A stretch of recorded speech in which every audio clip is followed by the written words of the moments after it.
um reino muito, muito distante aqui do Xiré. E ele tinha um sonho. O sonho era que ele perdia todos os seus dentes, um a um. E aquele sonho o atormentava por muitas e muitas noites.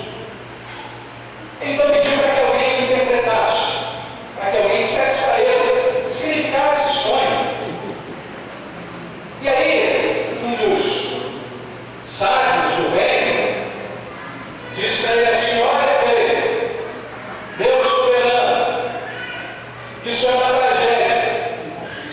Significa que o Senhor vai perder cada um dos seus entes queridos, porque cada dente perdido é um ente que morrerá. O rei ficou muito irado com essa interpretação e mandou que esse vidente, esse sábio, fosse encarcerado, preso. Mas o sonho ia embora. E ele continuava tendo o sonho que fazia ele perder todos os seus dentes. Até que o segundo sábio se aventurou a dar a ele uma outra interpretação. Esse segundo sábio disse então ao rei: Deus soberano, que bênção o Senhor recebeu. Significa que o Senhor vai viver mais do que os seus entes queridos. Passado o tempo, alguém perguntou para esse sábio: olha, você disse a mesma coisa que o outro está vendo? Aí ele respondeu de uma maneira bastante peculiar. É verdade, ele disse outra coisa. O segredo está na maneira como você fala. O segredo está na maneira como você diz a verdade. O primeiro disse que ele perderia todos os entes queridos. Isso é verdade. Nossa, ele falou: não, o senhor vai viver mais do que os seus entes queridos. Vai perder todos eles também. Sabe que eu acho que eu vi uma coisa. Eu estou conversando com essa história, irmãos, que eu quero que Deus me dê sabedoria para aquilo que eu vou tratar com os irmãos essa noite. Eu quero saber a maneira certa de falar sobre isso. E hoje eu começo uma série de pregações na igreja. Eu começo uma série de exposições sobre um tema que quem estuda essa logística, essa relação de pastor e igreja, diz que é um tema que a gente só deve tratar depois de muito tempo de ministério nacional da igreja local. E agora eu me aventuro a falar dele, porque eu já estou aqui há 10 anos. Eu já tenho credencial para falar do tema. Mas também escolho fazer agora à noite, embora não seja um tema tão apropriado aos cultos da noite, porque é a hora que eu pego a maior parcela das minhas ovelhas. Eu sei que muita gente acaba só estando no culto da noite, então, de propósito, eu preciso trabalhar esse tema agora à noite.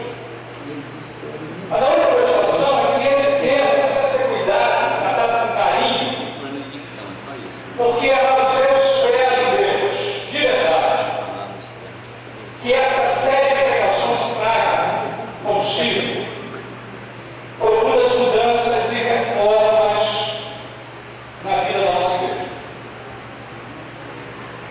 Espero de verdade que esse tema provoque não apenas reflexões na hora da pregação, mas mudanças profundas na nossa estrutura, na maneira de ser igreja.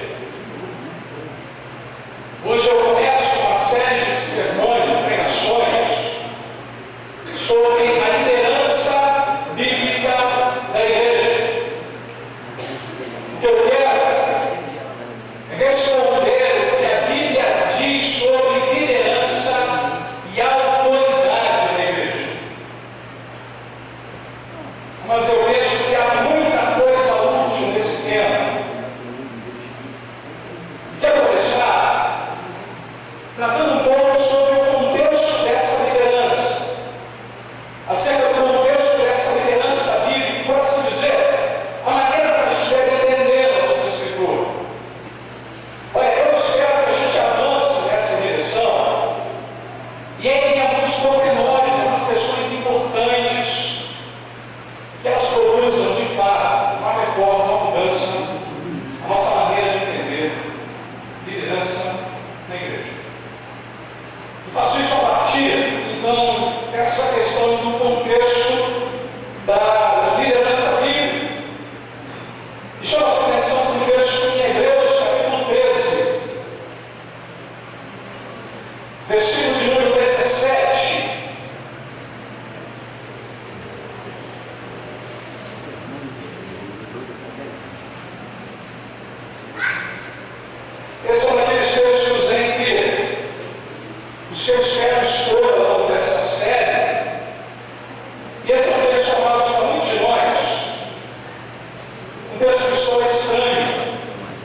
Um texto que não tem sido entendido biblicamente por muita gente.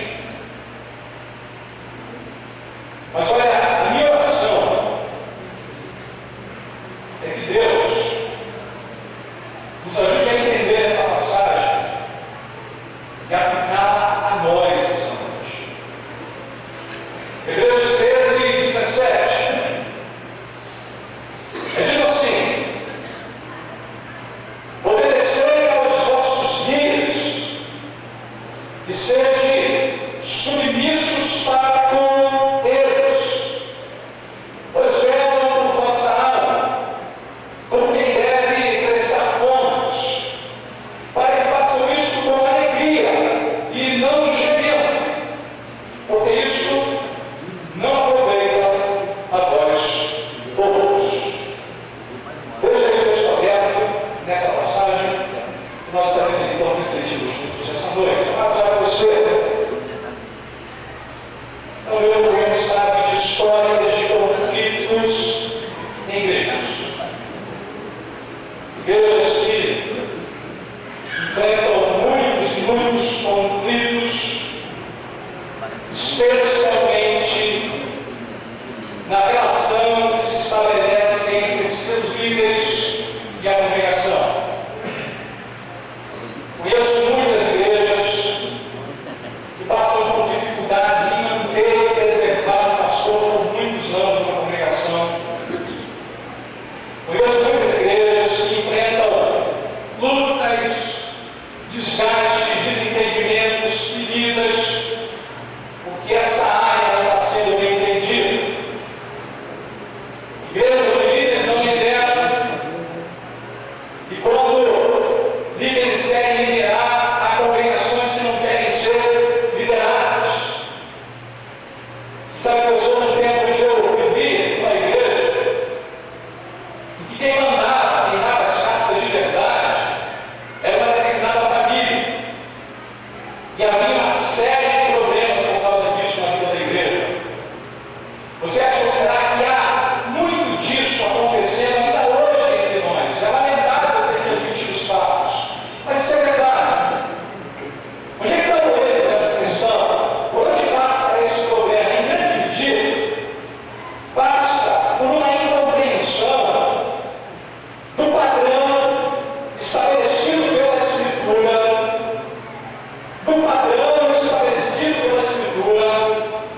Eu lembro que quando eu era garoto, eu tinha que ir com a minha irmã que namorava um sujeito para ficar fazendo vela.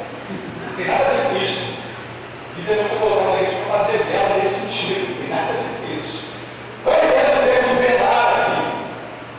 Velar é manter vigilância sobre o pensar daqueles que estão sob a sua liderança. A ideia é de vigilância. E tem coisa dessa que ocorre aqui mais que ilustrado no texto.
enunciado ao seu ensino, mas tem a ver também, por exemplo, em preservar a unidade da igreja. Quando guias são colocados na igreja, são colocados para que eles também preservem a unidade, a harmonia entre a igreja. O apóstolo Paulo dá essa recomendação a Tito, por exemplo, lá para Tito 3, dos versos 10 ao verso 11. Tito 3, do verso 10 ao verso 11.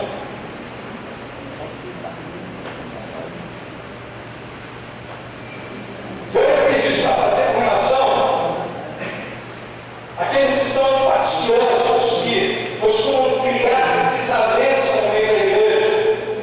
Evita o homem faccioso, verso 10. Depois de admoestar, primeira e segunda vez, ou saber se tal pessoa está pervertida e vive pecando, e por si mesma está condenada. Veja, ele está dizendo, olha, você tem que enfrentar essa situação e resolvê-la. Porque, do contrário, isso vai criar um problema para a vida de todo o rebanho. Você tem que estar atento a esses homens que estão criando facção no meio da igreja. Essa gente fica criando partido no meio da igreja, fica criando bandeiras no meio da igreja. Olha, se ele fizer isso, mas aí repreende ele. Faz uma vez, duas vezes, senão abandona quem está pecado e pervertido. Guias têm que falar disso. Guias têm que estar atentos a essas questões, porque elas são importantes para que a alma do rebanho, o bem-estar do rebanho seja preservada. Eu podia dar uma série de coisas nessa direção. O ponto aqui é esse, irmãos. Ele não está dando para a gente uma frase exaustiva, mas está contando para nós que, primeiro, guias foram dados para pastorear, para governar, dirigir a vida da igreja, velando pela alma, velando pelo bem-estar espiritual dela. Ou seja, como é que ele faz isso além disso? Ele também apontou outra coisa no texto. Eles velam pela alma, diz o texto, e fazem isso, diz o texto, como quem deve prestar contas. Veja lá, pois velam por vossa alma, como quem deve prestar contas. Mas essa é uma frase que eu considero uma das frases mais sérias, solenes da Escritura com relação ao ministério dos livros. Eu sei que eles devem fazer com vigilância o seu trabalho, como quem vela, devem fazer também com uma profunda responsabilidade. Esse ponto aqui é algo crucial. Olha o que o texto diz. Ele faz como quem deve prestar contas. Significa dizer que há expectativas elevadíssimas no trabalho desse guia. Ele deve ser considerado como alguém de verdade, faz o que faz,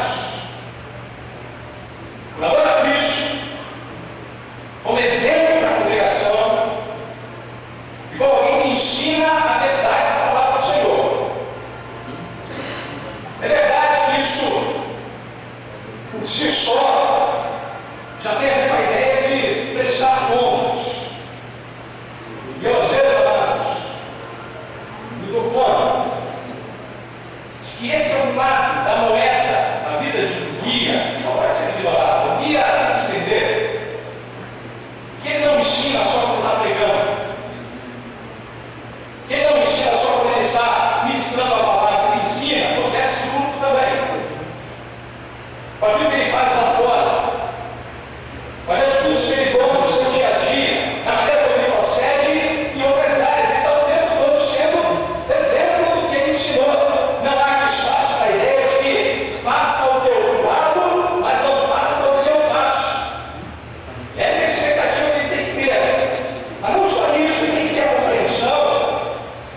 Não vai poder usar o pastor como posta-palavra de defesa. Então, essa é a ideia aqui.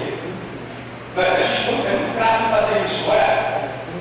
Menino, quem tem filhos, irmãos, sabe disso. Quando um erra, é sempre a culpa do outro. A gente aprendeu isso lá no Éden. O Valão foi confrontado e falou para Deus: mas não lembro do 10, a gente joga a responsabilidade no outro. A ideia não é, voltamos a esse mecanismo histórico, não é essa a ideia. Cada um de nós vai se mesmo a Deus, nosso foco aqui não é esse. O ponto é que quem está liderando o rebanho tem que entender que o trabalho que ele realiza também passará por um escrutínio divino. Deus cobrará daqueles que guiam rebanhos o trabalho que eles realizaram. Que Deus cobrará dessa gente, exigirá dessa gente uma espécie de prestação de contas que tem relação com aquilo que eles fizeram durante o seu período de liderança. Tiago vai dizer, amados, que olha, não tem espécie de ser mestre da igreja, sabe por quê? Porque o mestre terá maior juízo. Tiago 3:1. E a ideia é muito simples. Como esses jovens estão realizando um trabalho que influencia a vida da igreja inteira, é natural que o papel deles tenha de fato uma espécie de prestação de contas que vai além daquilo que consideramos apenas a vida pessoal. Mas olha, eu preciso dizer uma coisa: se você está pensando em ministério pastoral, está pensando em fazer isso na sua vida, Deus está chamando você para isso. Não se esqueça que você vai prestar contas a Deus e que você vai fazer durante o Espírito Santo. Isso é bom para a gente pensar, mas o que eu não fazer no ministério pastoral também. Sabe uma coisa que eu sei? É que a justiça divina tarda, mas não vai, não. Essa gente vai pagar algo. Vai pagar um preço alto. Porque prestarão contas a Deus do que andaram fazendo. Isso, quando estabelece que quem é guia faz o seu trabalho sabedor de que está fazendo tudo diante daquele que tem os olhos, não podemos esconder nada. Então, a primeira parte da nossa exposição é lembrar, então, que a igreja foi dada a esses guias que velam o vossa alma e que fazem isso como quem deve prestar contas. A segunda parte da moeda é: como é que a igreja reage a essa liderança? Como é que a igreja reage a esses guias? E aí a gente tem o que é dito no verso 17, a parte inicial. Tem que dizer: olha, irmãos, qual é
Eu sei que tem gente que pensa em obediência e submissão e tem a imagem daquele senhor de escravos, carrasco com um chicote na mão. Agora! Não é nada disso. Não é nada disso que eu estou dizendo. E vamos evitar essa interpretação que a passagem está dizendo. O que mais ela não está dizendo? É que a gente desfaça esse mal entendido. Não significa que você vai seguir homens. Preste atenção nisso, irmão. Não significa dizer que esses guias se tornarão uma espécie de guru na vida dos irmãos. Sabe, toda a igreja por aí fazendo guia guru. Parece até aquele cara que mora no morro, né? Me dá uma luz. A imagem que eu tenho é que parece que virou guru. Não é essa a ideia, não é essa ideia de segui-lo em tudo que ele faz, independente do que ele faça. Não é essa a ideia. A ideia é obedecer e ser submisso a ele quando ele aponta a direção que é apontada pela Escritura. Quando o procedimento dele, o exemplo dele, aponta na direção de Cristo. Não foi o que o apóstolo Paulo falou? Sede meus imitadores, assim como eu sou de Cristo. Me imitem naquilo que eu imito a Jesus. Agora, nunca estiveram imitando, então me imitem, irmãos. Eu é que eu não você não imita. É bom você saber isso. É bom que a gente saiba que não é essa a ideia de Cristo. Não é portanto uma espécie de criar uma espécie de aura em torno do guia, como se ele fosse um homem acima do bem e do mal. Como se ele fosse alguém que nunca errasse. Sabe que tem coisas que às vezes a igreja esquece. Pastor, eu não tenho. Fadado às vezes aos mesmos fracassos, temores e medos que a congregação é. Sabe, às vezes eu estou num ponto de Deus e faço isso. Uma vez que eu comecei a conversar na praia e falei assim: pastor, você vai à praia? Vai à praia, vai assim.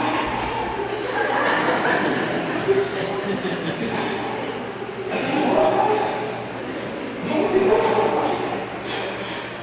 Pastor, isso foi já vem. Vou lá, gente. Eu vou tirar essa aula aí. Não é isso que Deus está dizendo. Não é também, amados, uma espécie de obediência e autoridade absoluta. Não é essa a ideia do texto. A autoridade absoluta só tem o Senhor Jesus Cristo. Quem aqui não é alguém que deve ser obedecido e submisso a Ele como uma autoridade absoluta. É uma autoridade que está restrita à vida da igreja e a questões espirituais. Por exemplo, não é para que ele se intrometa na maneira que você resolve sua questão financeira. É para levar pela alma, não pela conta bancária. Você percebe? É para levar pela alma, não para decidir com quem você vai casar. Eu conheço pessoas que falam assim: não, você para mim, por que eu vou casar? Não, mano, só que você não está complicado. O pastor vai ajudar, vai dar direção, vai dar aconselhamento. É óbvio que ele pode ajudar nisso. Mas a ideia não é uma submissão que tem a ver com questões dessa esfera. Essa esfera está além daquela autoridade que tem na vida da igreja com as questões espirituais. Não é, portanto, uma autoridade absoluta, porque não é isso que o texto está aprendendo. Pelo contrário, a ideia que temos aqui é que ele vela pela alma. Não vela pela conta bancária, não vela com quem você vai casar, não vela com que casa você vai comprar, não vela as questões financeiras da sua vida, não decide nenhuma dessas áreas. Então, o que está dizendo o texto? O que é esse obedecer, então? Vamos então definir agora termos positivos. Obedecer, irmãos, tem a ver com imitar. Olha o que é dito no verso 7, nesse mesmo capítulo 13. Olha só. Lembrai-vos dos vossos guias, os quais vos pregaram a palavra de Deus, e considerando atentamente o fim da sua fé, ou melhor, o fim da sua vida, imitai a fé que tiveram. Mas a ideia é obedecer tem a ver com levar a sério o que os guias estão dizendo e de verdade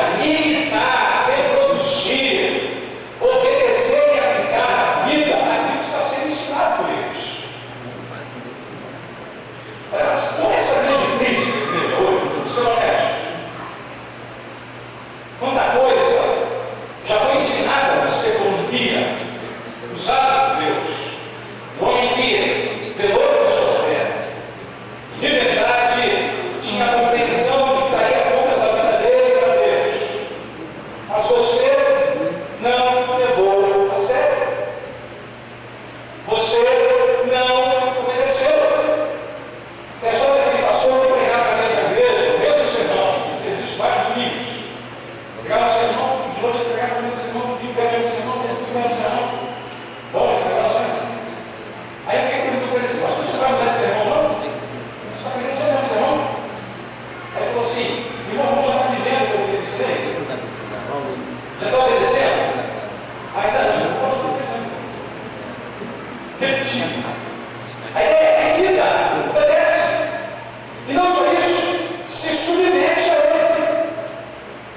A ideia é, a instituição é reconhecer que ele é a autoridade dada por Deus à igreja. Ele é alguém que foi colocado por Deus ali para ser ouvido, obedecido, deve haver submissão. Veja, mas eu estou falando de alguém que vela, faz isso como quem vai prestar contas. Não é alguém que faz isso de toda ignorância, que está interessado na cultura e na lã da ovelha. As conexões na liderança devem ser limitadas, deve haver da parte da congregação submissão. Deve haver da parte da congregação a compreensão de que ele é o homem que Deus colocou ali para dirigir aquele rebanho, para proteger aquele rebanho, para pastorear aquele rebanho, para alimentar esse rebanho. Portanto, temos que confiar no Deus que dá esses líderes, antes mesmo de confiar nos líderes que Ele nos tem dado. Porque as pessoas pensam assim, mas pastor, a autoridade é um negócio que a gente conquista. Não é? Lá no trabalho você vira chefe, na sessão, então você tem que conquistar a autoridade dos seus submissos, dos seus ajudadores. É verdade, na vida profissional funciona assim, na igreja não. Na igreja não. A autoridade é concedida pela congregação porque reconhece que esse homem traz sobre si a autoridade. Mesmo que não tenha tido tempo ainda de conquistá-la. Não é uma questão de conquistar, é uma questão de submeter-se. Tem a ver, amados, tudo que esse guia diz que é importante ser feito, que deve ser considerado pela igreja. Deixa eu pegar algumas coisas por exemplo, eu acho que exemplo ajuda a gente. Por exemplo, horário de culto, irmão. Presença dos cultos. Sabe que guias são preocupados com esse negócio? Viver a vida cristã da sua interesse. Levar a sério o compromisso com Deus. A senhora me falou uma coisa que é mais certa, amados, de todas. É uma coisa que alegra o coração do pastor. E tem uma congregação que está disposta a se submeter e reconhece, obedece, sem reservas, e faz isso, sabedor que faz isso diante do próprio Deus. Quais são os resultados disso? O que isso promove? É isso que o texto está nos chamando a atenção também. Há duas coisas que ele fala no texto. Veja lá de novo. Ele diz assim: se essa dinâmica acontecer, aí Deus completa, para que façam isso com alegria, não gemendo. Aí, primeira coisa, quando há essa aliança de guias que lideram e de igrejas que obedecem e se submetem, primeira coisa disso é que a alegria, não há gemer em quem está sendo usado para servir. Sabe que homem me disseram? Eu sou um pastor muito sorridente. E eu vou dizer uma coisa, eu sou sorridente porque meus dentes são bonitos. Brincadeira. Aí eu pensei nisso depois, escrevendo esse texto, falei assim, é legal, mas esse negócio é diferente na Bíblia. A alegria aqui, irmão, é a ideia de que esses líderes, quando tem uma congregação que quer se submeter e obedecer, eles são felizes. Já dá um trabalho enorme de ser líder. E esse trabalho fica muito mais pesado, difícil, quando você encontra resistência na congregação da sua liderança.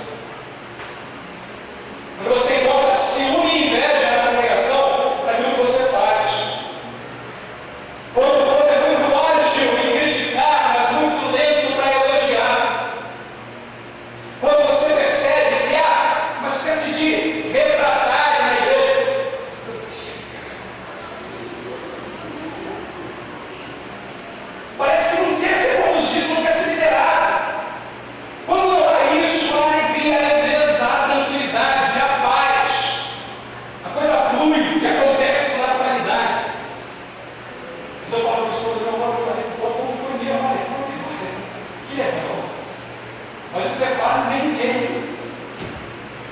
Você tá, mas já gemi tanto, irmão. Você vai de gemer, geme, irmão. Pastor geme, meu beleza. E geme por quê? Em vez de alegria, como não há essa disponibilidade para se perder, a gemido. A gemido.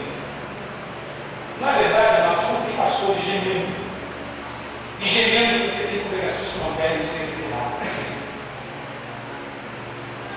Verdade, não. O meu defeito é que, se isso acontece, há harmonia.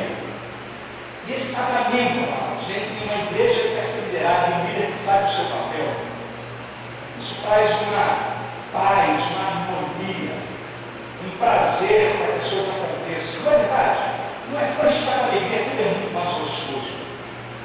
Pode estar num lugar mais quente, sem ventilador, sem ar-condicionado, mas é gostoso. Você perde uns quilos, mas fica muito. A ideia é quando há essa aliança, o negócio flui e é abençoador da igreja. O pastor não geme, porque ele se sente alegre e a congregação recebe essa comida. Agora, apenas isso. Deus diz assim: olha, se isso não acontecer, veja a parte do verso 17. Porque isso não aproveita a nós outros. Não é só que haja um efeito positivo na vida dos guias, mas esse efeito se propaga na vida da congregação. Olha, se não for assim, isso não tem proveito. Por que não dizer assim? Vamos lembrar como é que funciona a igreja, rapidinho.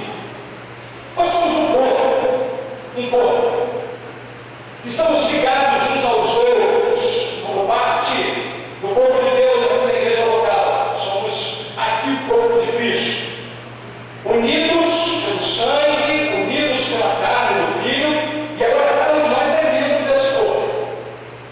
De maneira que aquilo que acontece a um membro se reflete no povo inteiro.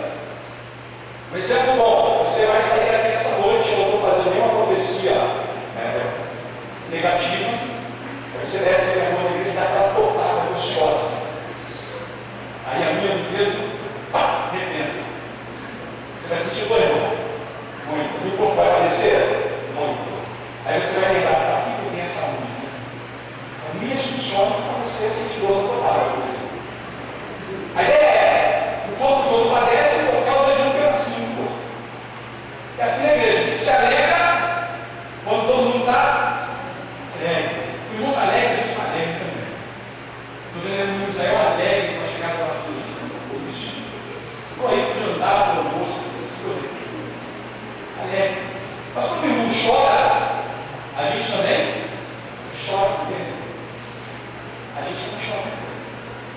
A gente está junto para viver junto, para crescer junto, para aprender junto e para experimentar as coisas juntos, embora algumas delas sejam individuais, elas se refletem no corpo. A igreja não é um lugar para isolacionismo, para individualismo. E que aprender que é funciona no corpo. O que acontece em um vai refletir para todo mundo. O que o autor de Deus está dizendo é o seguinte: quando um de vocês se rebela contra os guias, não pensa que essa rebelião ficou isolada, ficou restrita à vida de vocês. Não. Ela não vai trazer problema para ninguém. Ela vai trazer prejuízo, porque essa ideia, isso não aproveita, isso trará prejuízo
para você, para a família de Deus. Então, nós paremos de pensar e fazemos nessa área. Não para a nossa concepção da igreja. E eu precisamos perguntar honestamente a nós mesmos o que a gente está se pensando. Quando a gente está olhando para esses guias e entendendo essa recomendação da Escritura. Segunda aplicação. Igrejas precisam de líderes espirituais, mas líderes também precisam de igrejas que sejam obedientes e submissas a Deus. Mas a minha pretensão é que essa série de pregações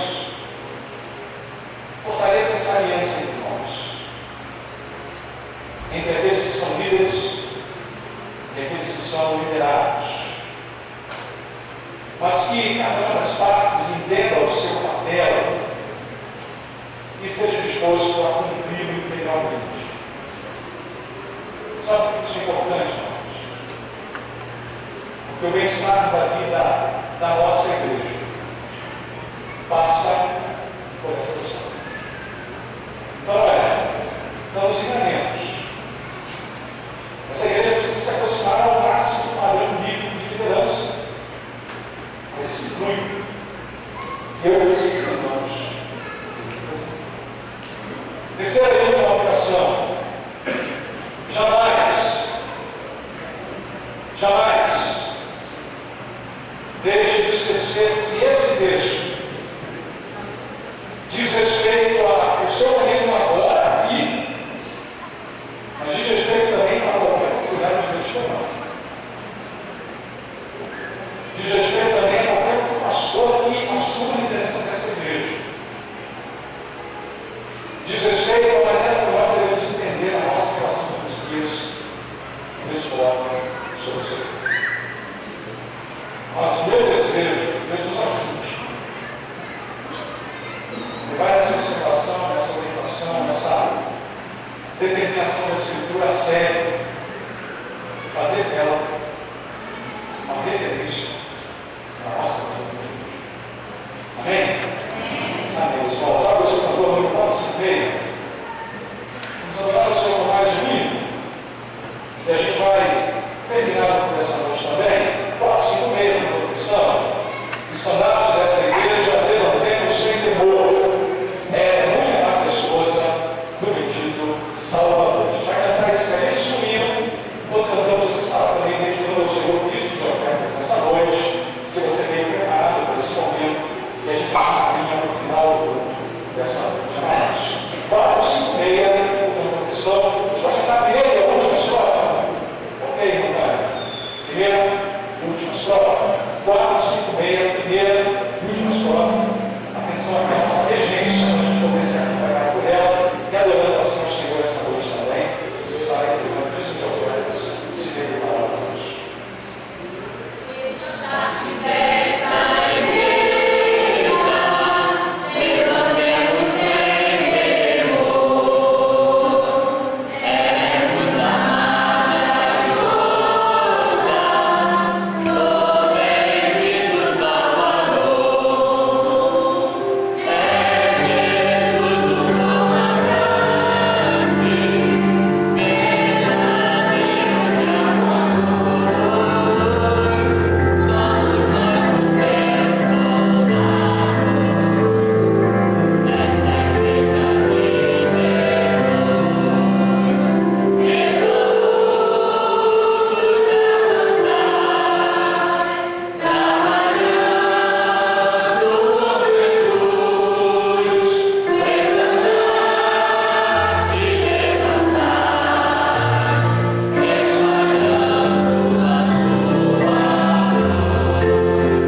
coração, que saibam que hão de prestar contas pela sua atividade com Deus, mas que haja também na congregação, Senhor, disposição para obedecer e ser submissa a esses dias, como